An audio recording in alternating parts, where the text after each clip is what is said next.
ሰላም ጥዕና ሃበልና ተኸታተልቲ ኣኽሱማውያን መራኸቢ ሓፋሽ AMN ነዚ ሰዓት ዝተሰናዶ ዜናታት እንሆ ፈለማ ቀንዲ ነጥብታት ዜና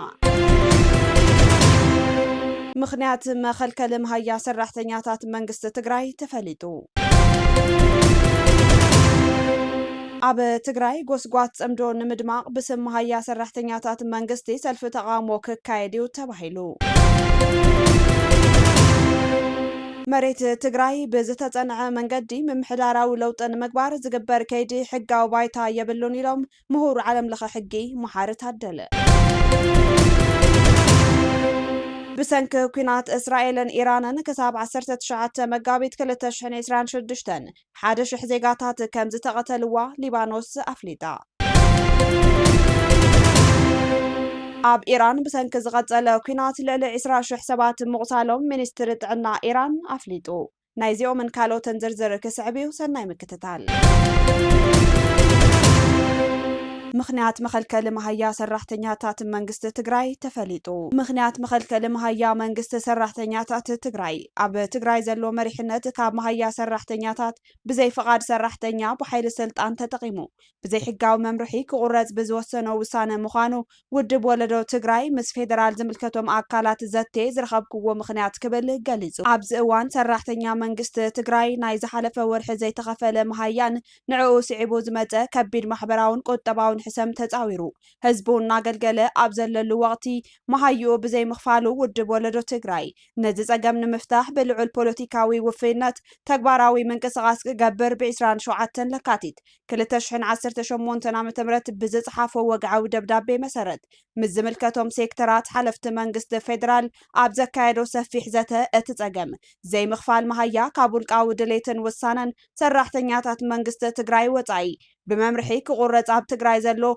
محدرة علاوي ممرحي بسنة دوتيو بمنكسغاسو مخنيات زتفترة أجام كم زخونة عبت زت تلعيلو زبالة مجلس ودب ولدو تجراي مهيا سراحتنياتات منقست تجراي كخفل انتخوينو اتزوجة زي حقاو ممرحي مقرات مهيا منقست سراحتنياتات كل عال ويون كاب كل البيرو فاينانس تجراي ورحاوي بزغربلو ناي منقست سراحتنيا بيرول مسارت بغطتها كفيدرال فاينانس نابحد حد سراحتنيا كخفللو زخل عدل ممتشاو كم زدلي اب مرددا كم زتبصح قليصو ودب ولدو تجراي بزي مسارت نتوم زغربو ممارصات اتناي سراحتنيا منقست مهيا نسراحتنيا منقستي ملو بملو كم زخفلن حقاو مسرح كم زختلن تردادينا لنا بمبال سراحتنيا منقست تجراي اتوم زغربو ممارصات نختكبرو اب غون ودب ولدو تجراي كوينكا زغد ختقبر يقبا كبل تصوعو ኣብ ትግራይ ጎስጓት ጽምዶ ንምድማቕ ብስም መሃያ ሰራሕተኛታት መንግስቲ ሰልፊ ተቃውሞ ክካየድ ተባሂሉ ኣብዚ እዋን ኣብ ትግራይ ብምኽንያት ካብ 20 ክሳብ 50 ሚታዊት መሃያ ሰራሕተኛታት ክቁረጽ ውሳነ መምሕልላፉ ስዒቡ ካብ ዝተፈላለዩ ከባቢታት ትግራይ መረረታት ሰራሕተኛታት መንግስቲ እናተለዓሉ ዝጸንሑ ኮይኖም ነዚ ተኸቲሉ ድማ መንግስቲ ፌደራል ናብ ትግራይ ዝሰደድ መሃያ ሰራሕተኛታት ኣብ መዓሉ ኣይወዓለን ብምባል በጀት መሃያ ጠጠው ኣቢሉሎ እቲ ኣብ ክልተ ጫፋት ፖለቲካ ተንጠልጢሉ ዘሎ ሰራሕተኛ መንግስቲ ትግራይ ኣብ ርእሲ ናህሪ ዋጋን ካብ ኢድ ናብ ኣፍ መነባብሮን መሃያ ተኸልኪሉ ኣብ ከቢድ ጸገም ወዲቑ ይርከብ ነዚ ሃጓፍ ብምንባብ ኣብ መንጎ ሻዕብያን ሕወሓትን ዝተጀመረ ጽምዶ ንምጥንኻር ማሕበረሰባዊ ዋዕን መለክዒ ፖለቲካዊ ደገፍን እንተኾነ ብዝብል ኣምር ብዓርሰ ተበግሶ መሪሕነት ትግራይ ዘይሕጋዊ ውሳነ ምቁራጽ መሃያ ሰራሕተኛታት ንምኽልካል በጀት ምኽንያት ኮይኑ እንዳሃለወ ን15 መጋቢት 2018 ዓ.ም መምህራን ተምሃሮን ኣመራርሓ ትምህርትን ዘሳተፈ ሰልፊ ተቃውሞ ብቢሮ ትምህርቲ ትግራይ ተጸዊዕሎ ኣብ ትግራይ መምህራን ጥራሕ ድዮም መሃያ ተኸልኪሎም ንምንታይ ሓበራዊ ጻውዒት ሰልፊ ኸ ዘይካየድን ዝብል ሕቶ እቲ ኣብ ትግራይ ዘሎ ስርዓት ዝደልዮ ሓይሊ ሰብን ማሕበረሰባዊ ዓቕምን ኣብ ዓውደ ትምህርቲ ዝተዋፈረ ብምዃኑ ተጠላቢ ሴክተር ይገብሮ እሞደኣ ዘይሕጋዊ ምቁራጽ መሃያ ሰራሕተኛታት መንግስቲ ጠጠው ምባል ዶስ ሰልፊ ምውፃእ ንምልቃቕ መሃያ ሰራሕተኛታት ኣድማዒ ውፅኢት ይርከቦ ክምለስ ዝግብኦ ዛዕባ ኮይኑ እቲ ሰልፊ ኣድላይነቱ እቲ ንኩናት ዝተዳለወ ርክባት ጽምዶ ብስም መሃያ ሰራሕተኛታት መንግስቲ ኣቢልካ ኣብ ማሕበረሰብ ትግራይ ፖለቲካዊ ወዓይ ክህልዎ ብምትላም ምዃኑ ዘነጽር ሓቂ ኮይኑሎ ብዕለት 10 መጋቢት 2018 ዓ.ም ካብ ቤት ጽሕፈት ፕሬዝደንት ዝተጻሓፈ ደብዳቤ ከም ዘመላኸቶ መንግስቲ ፌደራል ብምኽንያት ናይ ድጎማ በጀት ዘይምልኣኹ መሃያ ወርሒ ለካቲት ክኸፈል ኣይከኣልን ዝበለ ኮይኑ በዚ ድማ 24 ለካቲት 2018 ዓ.ም ብሰንኪ መሃያ ሰራሕተኛታት ካብ መንግስቲ ፌደራል ዘይምልኣኹ ኩለን ኣብያተ ዕዮ መንግስቲ ትግራይ መሃያ ከይኸፍላ ትእዛዝ ተመሓላሊፉ ነይሩ ሕዚ ድማ መሃያ ሰራሕተኛታት ክኸፈል ዝኽእል ዝእዝዝ ደብዳቤ ተጻሒፉሎ እሞዳ መንግስቲ ፌደራል ሕዝኸ ንድጎማ ዝውዕል በጀት ሰዲዱ ድዩ ኮይኑ ወይ እውን እቲ ጸገም ኣብ መሪሕነት ትግራይ ዘሎ ህዝቢ ዘልዕሎ ሕጋዊ ሕቶ እዩ በዚ በለበቲ እቲ ምኽፋል መሃያ ሰራሕተኛታት መንግስቲ ትግራይ ወይ ዘይምኽፋል ኣብ ትግራይ ምስ ዘሎ ውሳነ ምቁራጽ 50 ሚእታዊ መሃያ ሰራሕተኛታት ዝተዛመደ ምዃኑ ቁልጭ ኣቢሉ ዘርኢ መሪሕነታዊ ክፍተት ዝወለዶ ምዃኑ እንትግለጽ እንድሕር ዕለት 10 መጋቢት 2018 ዓ.ም መሃያ ሰራሕተኛታት መንግስቲ ክኸፈል ተወሲኑ ኮይኑ ንምንታይ ንዕለት 15 መጋቢት 2018 ዓ.ም ሰልፊ ክካየድ ተሓሲቡ ኣብ ማሕበረሰብ ፖለቲካዊ ወዓይ ክህሉን ርክባት ጽምዶ ምዝሕሓል ከየርእን ዝዓለመ ምዃኑ ፖለቲከኛታት ዝተንትንዎ ፍጻመ ኮይኑ መሬት ትግራይ ብዝተጸንዐ መንገዲ ምምሕዳራዊ ለውጢ ንምግባር ዝግበር ከይዲ ሕጋዊ ባይታ የብሉን ኢሎም ምሁር ዓለም ለኸ ሕጊ መሓሪ ታደለ ቤት ምኽሪ ፌደሬሽን ኢትዮጵያ ባይታዊ ሓቅታት በመዘባዕ መሬት ትግራይ ብዝተጸንዐ መንገዲ ምምሕዳራዊ ለውጢ ንምግባር ዘጻሓፎ ደብዳቤ ንቦርድ መረጻ ክሑን ጽልኢ ኣብ ልዕሊ ተጋሩ ምህላው ዘርኢ ኢሎም ምሁር ዓለም ለኸ ሕጊ ፕሮፌሰር መሓሪ ታደለ ፕሮፌሰር መሓሪ ነዚ ዝበሉ ቦርድ መረጻ ኢትዮጵያ ንምምሕዳራዊ ግዝኣት ትግራይ ኣመልኪቱ ዘውጽኦ መግለጺ እንትቃወሙ እዩ ፌደራላዊ ትካላት ኢትዮጵያ ኣብ ትግራይ ዝርከባ ወረዳታት ምእንቲ ክካየድ ዝተተለመ ሽማዊ መረጻ ተባሂሉ እውን እንተኾነ ካብ ምምሕዳር ትግራይ ክወፃ ምውሳነን መቐጸልታ መንግስቲ ኢትዮጵያ ዝኽተሎ ብበይናዊ ስጉምቲ ድሌታትካ ናይ ምፍጻም ባህጊ እዩ ዝበሉ እቶም ምሁር ግዝኣታዊ መሬት ትግራይ ብወታደራዊ ሓይሊ ተገቢጡ ኣብ ዝቐጸለሉ ኩነታት ለውጢ ምምሕዳራዊ ወረዳታት መረጻ እንትውሰኾ ቀስ ብቐስን ብዝተጸንዐን ስልቲ ነቲ ንቡር ብምቕያርን ኣብ ባይታ ዘሎ ሓቂ ብምዝባዕን ቁፅፅርካ ናይ ምድልዳል ፈተነ እዩ ክብሉ ነቒፎም ሕገ መንግስታዊ ጉዳያት ኣግባብነት ብዘለዎም መስራሓት ክፈትሑ ይግባእ ዝበሉ ፕሮፌሰር መሓሪ ታደለ ግዝኣታዊ መሬት ትግራይ ብሓይሊ ጎቢጥካን ሓዱሽ ምምሕዳራዊ መዋቕር ኣተኣታቲኻን ዝካየድ ምንቅስቓስ ኣካል ምኹላፍ ሕጋውን ፖለቲካውን መስርሕ ሰላም ዘርኢ እዩ ኢሎም እሞ ድማ ኣብዚ እዋን ኩናት ኣብ ዘንጸላለሉ እዋን ከምዚ ዓይነት ስጉምትታት ፖለቲካዊ ሓላፍነት ዝጎደሎምን ንምትእምማን መንግስቲ ኢትዮጵያን ህዝቢ ትግራይን ኣሕርፊፎም ነትሕዝቶን መትከልን ውዕሊ ፕሪቶርያ ብምጥሓስ ባህግታት ፖለቲካ ብምፍጻም ንህዝቢ ኣምሓራ ንሕና ኢና እዚ ጌርናልካ ብምባል ቀዋሚ ጽልኢ ኣብ መንጎ ትግራይን ኣምሓራን ንምፍጣር ዝዓለመ እዩ ዝበሉ ፕሮፌሰር መሓሪ እቲ ስጉምቲ ንሕገ መንግስቲ ፌደራልን ትግራይን ዘጥሓሰ ዓይኒ ዘውፅአ ተግባር እዩ ክብሉ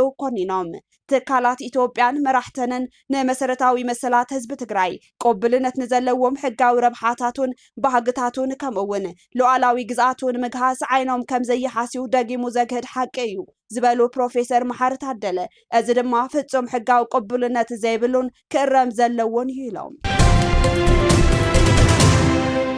ኣብ ወረዳ ኢሮብ ምልክታት ሕማም ዕውድ ከልቢ ምግጣሙ ተገሊጹ ሓበሬታን ረከበን ወረዳ ኢሮብ ንበዓል ሞያ ሕክምና እንስሳ ዶክተር ብርሃነ ገብረዋህድ ጸሪሑ ኣብ ዝዘርግሖ ሓበሬታ ኣብ ጣብያ ዓሊተናን ከተማ ደውሃነን ምልክታት ሕማም ዕውድ ከልቢ ከም ዘሎ ኣፍሊጦም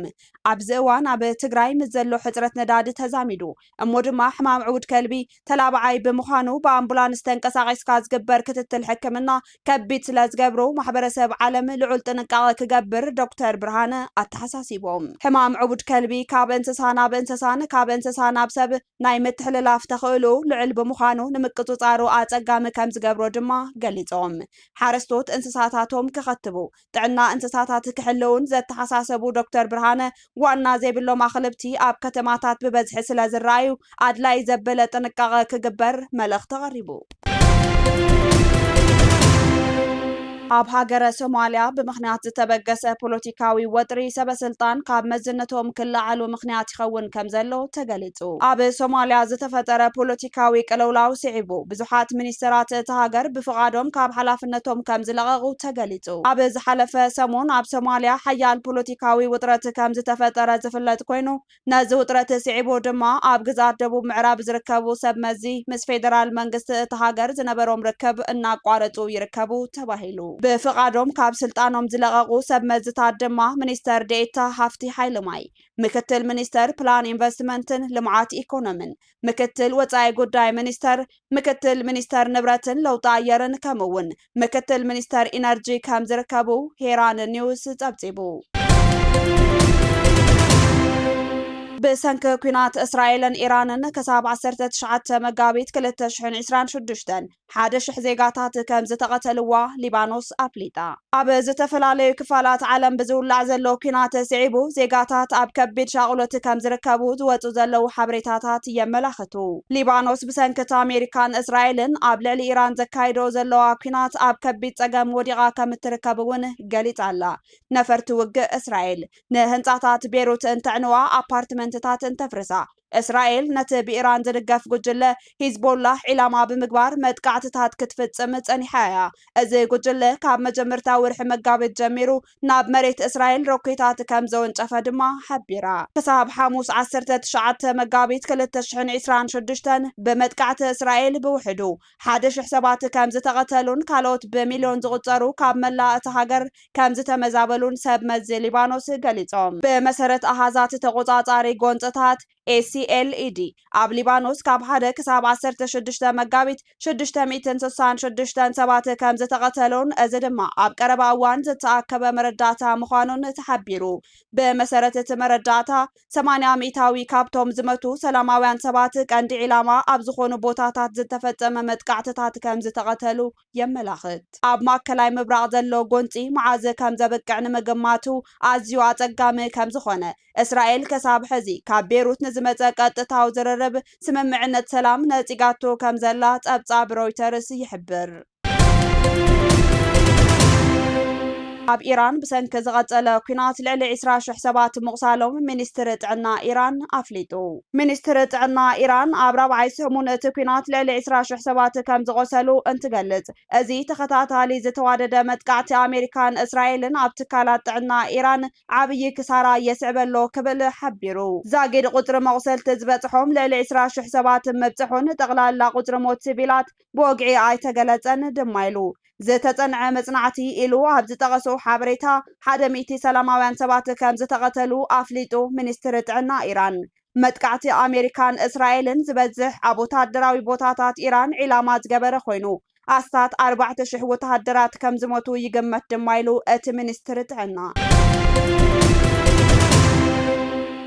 ካብ ኣኽሱማውያን መራኸቢ ሓፋሽ ናይዚ ሰዓት ዜናታት ክትከታተሉ ጸኒሕኩም ንምክትታልኩም ነመስግን። ምስ ዝተረፉ መደባትና ሰናይ ጊዜ